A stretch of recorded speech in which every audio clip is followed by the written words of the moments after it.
Thank you so much, Taylor, and nice to see the folks who are here. We're really excited to host this today because we've had some really exciting developments with One Village Partners, and one of them being our coming together with Africa Uplifted, which is what we're going to tell you more about today. Um, it is a merger, but we don't like to really talk about it like that because it's such a business term. We are really talking about how we are coming together and joining together so we can do more work and better work working in partnership with one another. So, the purpose of this session is really to give everybody an overview of what has happened and to introduce you to Africa Uplifted, which is now part of One Village Partners, and give you a chance to ask questions about the work that we're doing together. So we'll keep it pretty high level and run through some slides with you, and then we'll turn it over for Q&A. But to get started, I am very excited to introduce you to Julie Burma, who is one of Africa Uplifted's founders and is now a One Village Partners board member. And she is going to tell you a little bit more about the work that they have done over the years in Sierra Leone. Thank you, Jill. Um, Hello, everybody. It was nice to see all of you for that brief few minutes before we get started. As Jill mentioned, I'm Julie Burma, and along with my husband, Lance, we are the co-founders of Africa Uplifted. I thought I would take just a couple of minutes and give you just a little bit of personal background on us, and then kind of how Africa Uplifted came to be. Um, Lance and I are both from Bloomington, Minnesota, although I'm originally from Wisconsin, but I spent most of my adult life in Bloomington, where we raised our three kids, and now they are adults and have families of their own. But now we live in California, beautiful, sunny California, Southern California, and fortunate enough to have two of our three kids living close by with four of our five grandchildren, with our third son, our son and his wife, and 1-year-old daughter that live in the Chicago area. So we love being in California. We spend a lot of time golfing, and we do a little bit of traveling, and mostly we just love spending time with our grandchildren at this point. With respect to Africa Uplifted, though, we first were introduced to Sierra Leone in 2005. Lance and I and another woman named Doris Acton went on a trip to Sierra Leone with another Minnesota-based nonprofit organization. And after we came back from that trip, the three of us, Lance and Doris and I, just got together for coffee, and we were like, do you feel the same feeling that I feel? I mean, we just felt this real connection to Sierra Leone, and we were like, what is this about, and what can we do? And obviously we had no idea at that time what we were going to do, but Doris is a nurse, a registered nurse, and so seeing the incredible need of medical services in Sierra Leone, we assumed that we would do something in the medical field. So after several more thoughtful conversations and a couple of more trips to Sierra Leone, Lance and I founded the Lance and Julie Burma Foundation. I know, it was a super creative name. But then we came back to, we formed a public charity, which became Africa Uplifted. But we identified a village called Minoko. It's located in the Bambali district of the northern province, if you're familiar at all with the country. And so we started working with the community leaders there to determine what their critical needs were. And at that time, the first thing they said was, we need clean water. They had 2 or 3 water wells that were not working, and so we were able to refurbish those, and then we had another water well built, and then we also did a couple of latrines. So that kind of got us started. And then Doris, as a nurse, she started talking with a local nurse there and came up with a plan where we started taking some teams, actually, to some medical personnel to Sierra Leone, to Minoko, and did some medical outreach there. And we did that for several years until it became obvious that the need was so great. And so we were able to build and staff an actual medical facility in Minocco.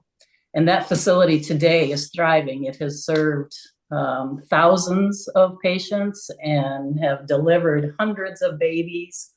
And so that was our first major development or program.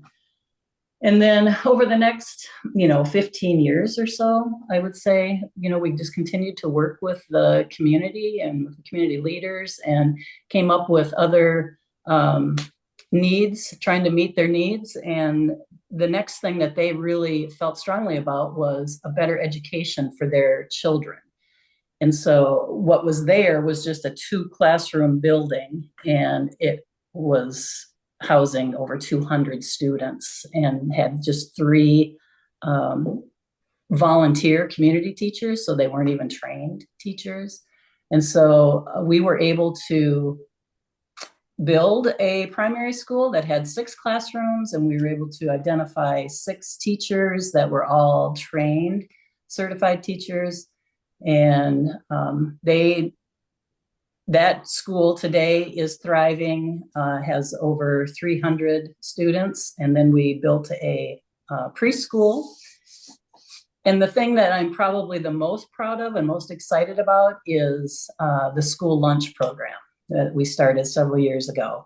That program today is serving over 400 students, and the difference, the impact that has been made by that school lunch program is just incredible. The kids, are healthier and just have a much better learning environment because they have a full belly. And we've just really seen just a huge impact there. As we worked on these projects, though, as you can imagine, we developed really close personal relationships with the people in the village. And because of that, it was really important to us that these were their projects, not our projects. And so the folks there were, they're the teachers and they're the medical staff, both trained and or skilled and unskilled folks are working in the clinic. They were the tailors that made the school uniforms, and they were the lunch ladies. And so it was really always about them, not about us. And all we did was provide the funding for these programs. And, while that model has been a great success for us, Lance and I, started thinking about, so what does the next 20 years look like? And we just felt really strongly that we needed to find somebody that we could partner with that would continue the work and work with the community to keep them thriving. And that's when we met One Village Partners, and we met Jill and some of the staff there in Sierra Leone. And we just knew once we visited some of their projects in the communities that they serve, that we had a shared vision, that we were going to be working together in a seamless way. And so that is really, in a nutshell, who Africa Uplifted is. And I think at this point, I could maybe turn it back to Jill and let her talk more about the actual joining of forces. Jill? Thank you, Julie. Well, so the supporters on this call are probably at least a little familiar with our goals to expand across Sierra Leone through partnerships. And so this was actually such a serendipitous meeting with Africa Uplifted because what has come together from this is like exactly what is outlined in our strategy for expansion, and also a lot of things that we just hadn't thought about that are really incredible and creating some really exciting new opportunities. So I'd say there are 3 reasons that I'll highlight that were really why this partnership made a lot of sense to us: the values, the efficiency, and sustainability. And so, on a values perspective, both organizations share a value of local leadership, empowerment, being really putting communities central to the work that is happening. In terms of efficiency, I think a lot of us who have been in or see across the nonprofit sector, there are a lot of inefficiencies. And the more that we can partner so that we can do more work together and work in partnership rather than competition, the better it is. And the more money we can get to Sierra Leone and for participants in the program. So we can be more efficient with donor funds while we're expanding our reach and impact across Sierra Leone. And then finally, in terms of sustainability, as Julie was talking about, she and Lance were, while they did so much with the organization, we're talking about what do the next 20 years look like? And is this something that they want or see continuing in the current form, or does it make sense to come together with an organization that can continue programming, continue services as they've existed, and also continue longer term programming to really have this continued legacy in Sierra Leone of the work in the communities that Africa Uplifted was operating in? So, from a sustainability perspective, this also gives us more tools and possibilities for the future.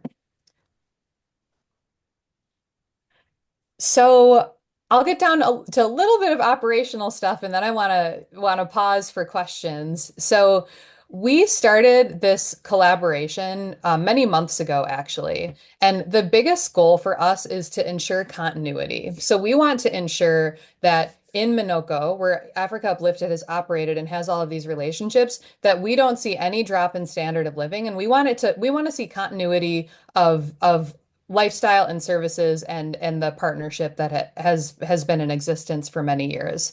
And so we hired on Africa Uplifted staff person, and we have been then working on getting to know the community and the key stakeholders. So our staff were actually just there last week, not for the first time, but having meetings with community, with leadership, and just really working to build trust and to continue the momentum that has already been there by building that trust and stepping in as another partner to continue the impact that they've already seen.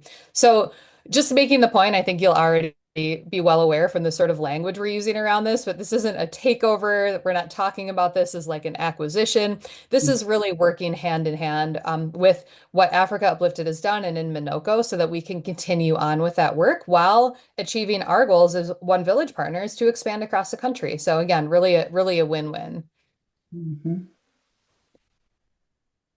So the plan overall then is to spend 2025 really working on building trust. So we're not going to make any changes with the programming that has happened with Africa from Africa Uplifted in 2025. It's really about getting to know the community, building the relationships, and ensuring continuity. And we're planning to, in 2026, then start introducing One Village Partners programming into Minoko, which we're really excited about, particularly with the Now program, which we feel can have so much benefit. And we've seen huge impact in other parts of the country, including in new operating areas that we've been moving into this year as well, in Kono District specifically. Mhm. So we're really excited to continue the momentum and to keep deepening this partnership. And honestly, I mean, from my perspective, this has been so smooth. When I started talking to people about, we were considering merging with another organization, and we thought there were a lot of opportunities. I got a lot of excitement from people, but I also got a lot of, oh, that's a lot more work than you expect, or like there are a lot Mhm. of, there are going to just be a lot of challenges to work through. Like not to say don't do it, but it's actually been so smooth. I'd say way smoother than expected in a lot of ways for what I had heard that mergers might entail. It's been incredible, and I'd say we've been building trust with community. We still have a lot more work to do and a lot of time to really get to know people. I think we're going to need that time and space, but overall, it's been really fantastic so far, and it's been wonderful to have Julie on our board as well to kind of be there as a resource and to continue. Bring all of the historical knowledge and institutional knowledge so that we can really make sure it continues strongly. So I think we're moving on to Q&A now. Do we have yeah, maybe we just take this down so we can see each other, but we can open it up for any questions from the group. That sounds great. I'll switch this back over so we can see each other.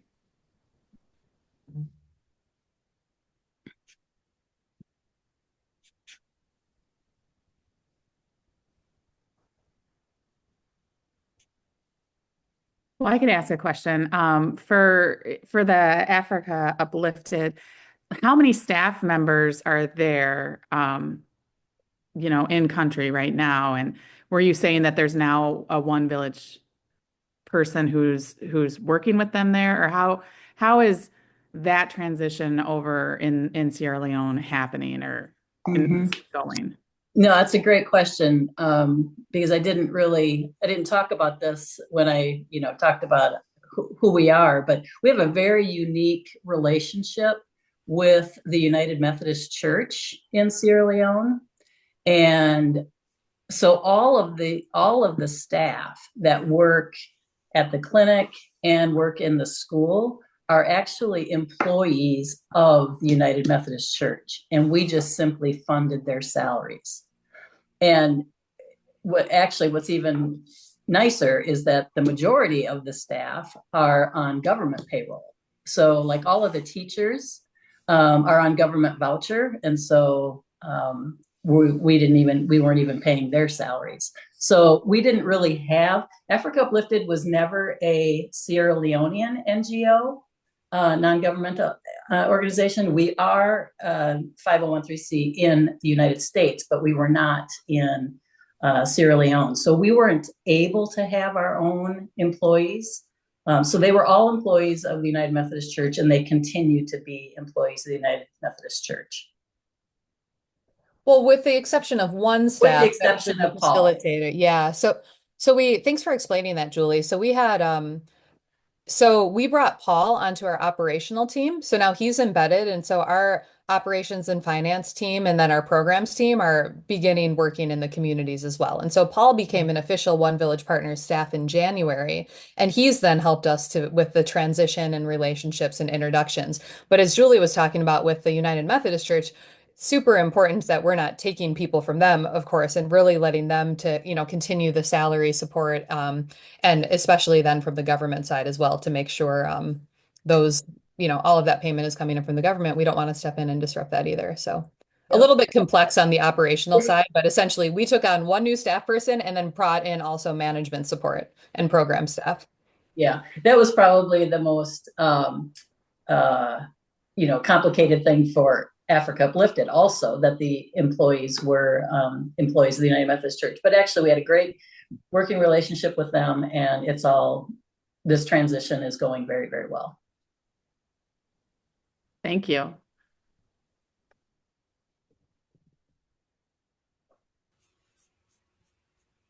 That's a great question. Does anyone else have any other questions before we wrap up in a few minutes? Well, I'll just chime in here. And I was just, sorry, was there 10, 15 years ago on a great trip that involved students from a private school here in the Twin Cities from Blake, along with Jeff Hall and others. But OVP has grown and grown. What is your total staff now? Would you say that OVP has throughout the provinces that you're working in? We have about 60. Mm-hmm. Mhm. Right. And I know you've just expanded to more and more villages, and I was basically in the three that Jeff lived in and worked in, and in the time that he was in the Peace Corps in Sierra Leone, and now we're into dozens of different villages. Mm-hmm. Yeah, definitely. When we were, and at that time, Frank, we were working with, it was 3 communities and about 3,500 people for the first few Right. years of One Village Partners. This year, we're going to reach more than 70,000 individuals. So we've really been able to increase that impact exponentially. Mm-hmm. But there's still a lot of work to do, as you know. Right. But yeah, it was a gripping trip to be on. I mean, the country obviously had been through just brutal civil war, only about a decade before that, and for a decade, and we just saw how much poverty there was in all the remote areas of that country. Mm-hmm. Not to mention Freetown. Yes.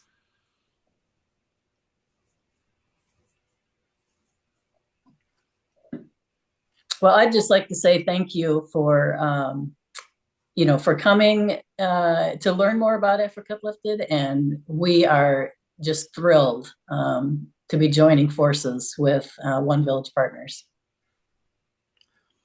Yeah, and I'll just chime in. I'm a full-time philanthropist and volunteer. I support probably about 90 different nonprofits, a lot of which are smaller. I do as a private donor. I don't have my own foundation, but Mhm. my parents and I luckily were owners, and my sister also, who lives in West LA, just coincidentally. Oh, But we're a small Midwestern family, but we had a family publishing company that made good money, mm, that was based in Iowa.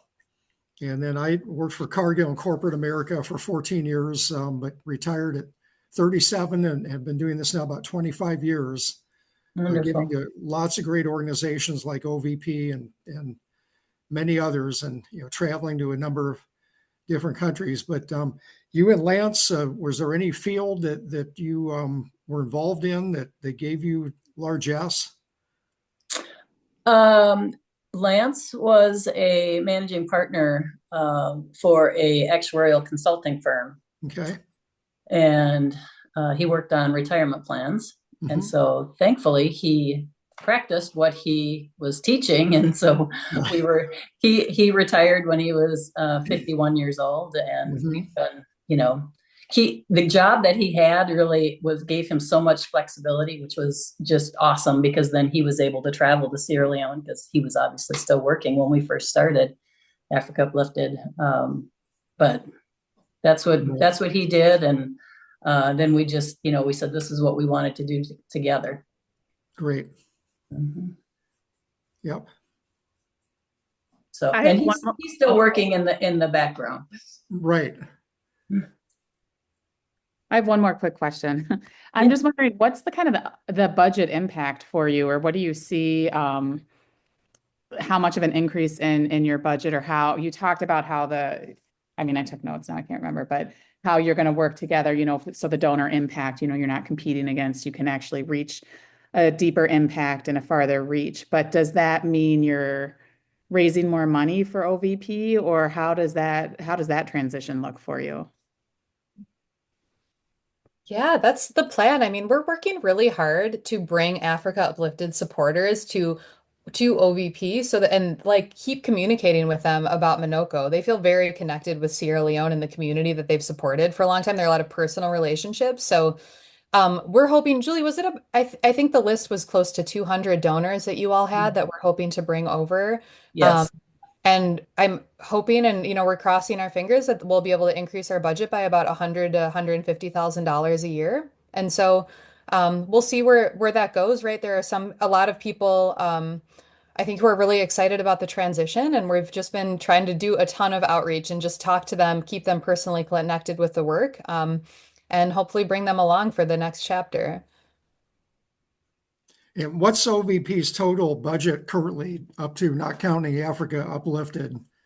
We're about 1.2 million this Mhm. year. Right. Mhm. Yep, I know there's been continuous growth in that. So, and you're still not getting any, USAID or government funding at this No, point. Right. It's I all mean, private donations and yeah, correct. corporate and foundations, and Yeah. great. Well, I think this sounds really exciting. I'm happy to have heard a little bit more. And I work with a family foundation, and we've been supporting for a while. So it's always nice to hear the expansion and the thoughtfulness. And I think OVP does such a nice job of really having it be the leaders within the country making the changes. So I'm really happy that I was able to join this and learn more, and excited for the next steps. Yeah, thanks, Lisa. So glad you could come today. Mhm. Oh, that's awesome. Some great questions today. Yeah. We have time for another like a quick question if anyone has anything left. Otherwise we will go ahead and end this on time. Betsy, were you going to say something? I was just going to say thank you. It's all been very informative, and I appreciate your doing this. Oh, thank you. Thanks for coming. Thank you. When is OVP's gala? Or is it October again this year, or what's the latest The we hear? breakfast. Yes, our partner Yeah, breakfast right. is October 7th. Great. I'll keep that in mind. Yeah, there'll be more to come this summer. Right. Good. Well, Well, thank you so much to thank you. everybody. Very exciting to see all this and interesting. I think it's going to work very well. Great. That's Thank awesome. you. Thanks, everybody. you. Good to see you. Yeah. Good to Thank see you. everyone. Thank you. Thanks much. All right. Bye. Bye. Bye.